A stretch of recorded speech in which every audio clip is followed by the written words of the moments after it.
अस्सलाम वालेकुम दोस्तों, मेरा नाम है मुदस्सिर आसिफ और आप देख रहे हैं मुदस्सिर टॉक्स यूट्यूब चैनल। दोस्तों, आपने टीवी सीरियल्स या फिल्मों में सीरियल किलर्स के बहुत से करैक्टर्स देखे होंगे, लेकिन क्या आपने कभी रियल लाइफ में किसी सीरियल किलर की स्टोरी को सुना है? आज हम आपको 5 ऐसे खतरनाक सीरियल किलर के बारे में बताएंगे जिन्होंने अपनी लाइफ में बहुत से लोगों को कत्ल किया और फिर वो लोग पुरअसरार अंदाज में मंजर से गायब हो गए और कुछ लोगों को इस जुर्म में सजाए मौत भी सुनाई गई। नए आने वाले व्यूअर्स से दरखास्त है कि रेड कलर के सब्सक्राइब बटन को प्रेस करें और साथ में बेल आइकन को प्रेस करके इन्फॉर्मेटिव चैनल की फैमिली के मेंबर बने। तो शुरू करते हैं अपनी आज की मसालेदार जबरदस्त information. Number 5, Joseph Roy Metheny. दोस्तों, ये आदमी 2 मार्च 1955 को मैरीलैंड में पैदा हुआ। ये एक सीरियल किलर था और इसने 13 अफराद को कत्ल किया। ताहम पुलिस को उसे सिर्फ 2 कत्ल के जुर्म में सजा देने के लिए काफी सबूत मिल गए थे। जैसा कि मैथनी खुद भी शराब और नशे का आदी था, तो इसने जितने लोगों को कत्ल किया वो सब भी इसकी तरह के नशे के आदी थे। मैथनी ने बताया कि इसका बाप एक शराबी था और जब मैथनी 6 साल का था तब इसका बाप एक कार एक्सीडेंट में हलाक हो गया था। जब मैथनी का बाप मर गया तो इसकी माँ ने भी अपने 6 बच्चों को पालने के लिए लोगों के घरों में काम करना शुरू कर दिया और बाज़ औक़ात मैथनी की मां को 2 शिफ्टों में लोगों के घरों का काम करना पड़ता था।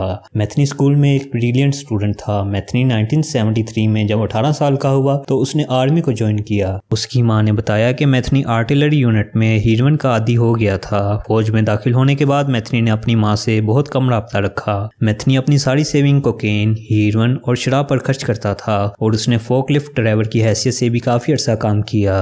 दोस्तों, मैथनी ने 1994 में 39 साल औरत कैथी मैक्जिनर का कत्ल किया और उसने इसकी लाश को फैक्ट्री में दफन कर दिया जहां वो काम करता था। 2 साल बाद मैथनी ने इस लाश को वहां से निकालकर एक कूड़ेदान में फेंक दिया। मैथनी जिस भी शख्स को कत्ल करता वो इसके गोश्त का बर्गर बना के खा लेता और जब पुलिस ने इसे हिरासत में लिया तो इसने बताया कि उसे ये सब करने में बहुत मजा आता था। दोस्तों, ये शख्स 5 अगस्त 2017 को अपनी जेल में मुर्दा हालत में पाया गया।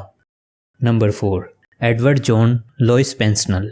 एडवर्ड 1925 में पैदा हुआ और इसे बीस्ट ऑफ जर्सी के नाम से भी जाना जाता है। एडवर्ड ने 1960 से 1971 के दरमियान आइलैंड ऑफ जर्सी में बहुत दहशत फैलाई। ये रात के वक्त लोगों के घरों में घुसता और इनकी खवातीन और बच्चों को मार देता था। इसकी बीवी जॉन पेंसनल कम्युनिटी होम जर्सी की बानी थी और ये इसकी इन गलत कामों में मदद करती थी। एडवर्ड ने एक बार अपनी बीवी के कहने पर सांता क्लॉज का रूप इख्तियार किया और इस तरह इसने बहुत से बच्चों को किडनैप करके इन्हें मार दिया, जिस वजह से एडवर्ड को जेल हो गई। जेल से रिहाई के बाद एडवर्ड पेंसनल जर्सी वापस आया, लेकिन वहां के मकामी लोग इसके बहुत खिलाफ थे, इसलिए वो वहां से वापस चला गया और फिर 1994 में आइल ऑफ वाइट पर इसकी मौत वाक़िया हो गई। Number 3, Catherine Mary Knight. दोस्तों, कैथरीन 24 अक्टूबर 1955 को ऑस्ट्रेलिया में पैदा हुई। ये पहली ऑस्ट्रेलियन औरत थी जिसे उम्र कैद की सजा सुनाई गई। इसकी वजह यह थी कि अक्टूबर 2001 में इसने अपने शोहर जॉन चार्ल्स का कत्ल किया। कैथरीन ने चाकू से इसके जिस्म के टुकड़े किए और फिर इसके गोश्त को पकाकर खुद भी खाया और अपने बच्चों को भी खिलाया और फिर कैथरीन ने डेविड कैलेट के साथ शादी कर ली और ये औरत पुरअसरार तौर पर मंजर से गायब हो गई। अब ये औरत कहाँ है कोई नहीं जानता। Number 2, Samuel little. Samuel little 7 जून 1940 को जॉर्जिया में पैदा हुआ। ये एक अमेरिकन सीरियल किलर था। इसने 1987 और 1989 के दरमियान कैलिफोर्निया में 3 औरतों का कत्ल किया और 1994 में टेक्सास में एक औरत को कत्ल किया, जिसकी वजह से 2012 में इसे सजा सुना दी गई। उसने बताया कि उसने 93 से भी ज्यादा लोगों का कत्ल किया है और FBI की एक रिपोर्ट से पता चला कि वो 50 से ज्यादा मर्डर्स में शामिल है। उसने 2005 के खत्म होने तक अमेरिका की 19 रियासतों में बहुत सी औरतों को कत्ल किया और आज भी ये आदमी अपनी जिंदगी जेल में गुजार रहा है।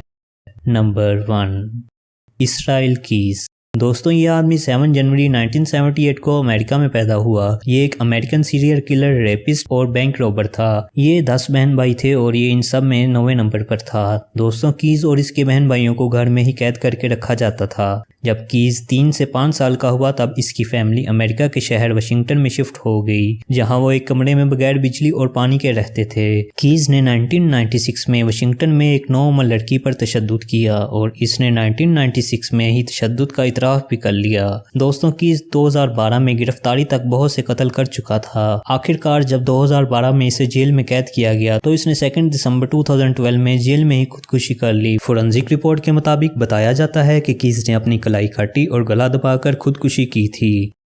दोस्तों क्या आप ऐसी मज़ीद लोगों के बारे में इंफॉर्मेटिव वीडियोस देखना चाहते हैं तो हमें कमेंट सेक्शन में ज़रूर बताइएगा। अगर वीडियो अच्छी लगी तो वीडियो को शेयर करें और वीडियो को लाइक करके हमारी हौसला अफजाई करें ताकि आपके लिए हम ऐसी मज़ीद इंफॉर्मेटिव वीडियोस लाते रहें। मिलते हैं आपसे अगली वीडियो में, तब तक के लिए अल्लाह हाफिज़।